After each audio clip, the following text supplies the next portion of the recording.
Her name is Nadia, and this is Nadia now. Right now, I'm proud of you. Stay tuned for the rest of the show.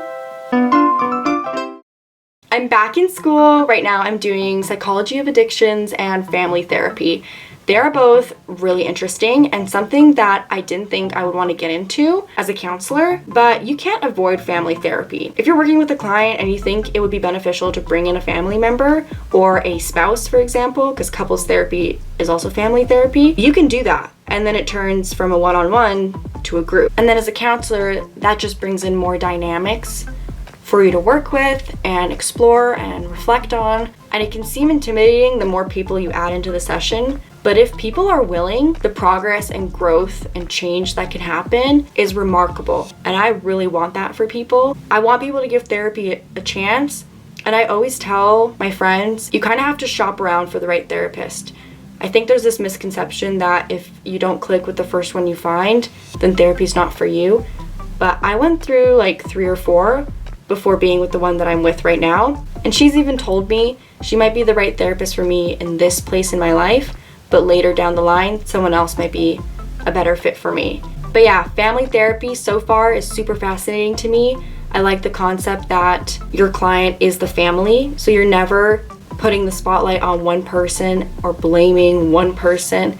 Everybody is involved in getting to the bottom of why there's tension. And then we had addictions. I think deep down I want to work with this demographic, but it is one that intimidates me. I want to do it justice, and I want to have my knowledge straight. There is a reason that we get to a place of addiction, and there is not nearly enough support out there for people that are struggling with this. We learn a lot about the history of it and societally how it's viewed and the models that are out there. Like, for example, there's the moral model that views the person as making a choice to become addicted versus the disease model, which believes that this is something that's happening to them and removes all agency and responsibility. I found neuroscience to be so fascinating when I took my grief course. There's obviously always physiological things that can be going on, neurobiological things. I don't think people talk about it nearly enough, how much your brain gets affected after a loss. And similarly, the dopamine system with addictions. There might be people that are more predispositioned to needing that dopamine system activated over and over again. Most likely, you're going to try and find whatever that substance did for you in other ways. It is probably a lifelong battle similar to grief, and I can relate to that. I'm going to be dealing with my grief for the rest of my life because every now and then I remember that my brother passed away. And it's crazy that your brain can just be going, just be fine, and then you remember you're never going to see him again, and it's like you lost him all over again, and it's been 8 years. It's been 8 years. If you say that to somebody who hasn't lost, they're going to be like, are you crazy? How are you still not over it?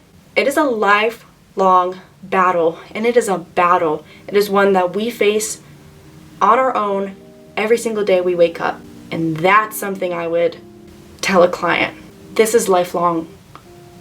This is not going to be easy. Our professor said that to us.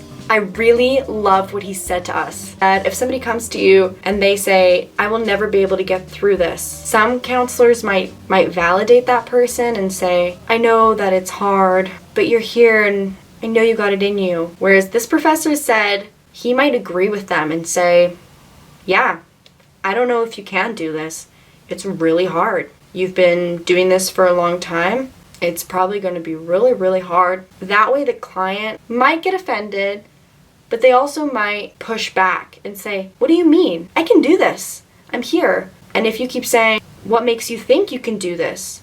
Then the client could provide you with evidence. And then if they convince you that they can, and you start the treatment, and they get to a point where it does get hard and they want to give up, you can bring back that first session and say, hey, remember when you fought for why you think you can quit? Remember all of those reasons. Because you want to be there for your family. Because you want to hold a steady job. Because you no longer want to feel this way. You came here the first session and you said, I can. So don't forget that. I thought that was the most powerful thing I've ever heard in my life. Okay, so that's a little bit, or maybe a lot a bit, about my 2 classes that I'm taking. And again, if you want to hear more specifics about concepts I've learned about, I would love to do more psychoeducational videos for you all. Please let me know if you're interested. Okay, I'm gonna leave you for now. That is all that I can think of right now, but I will see you sooner rather than later, and I hope your 2025 is going amazing so far. Thanks for watching. Have a good day.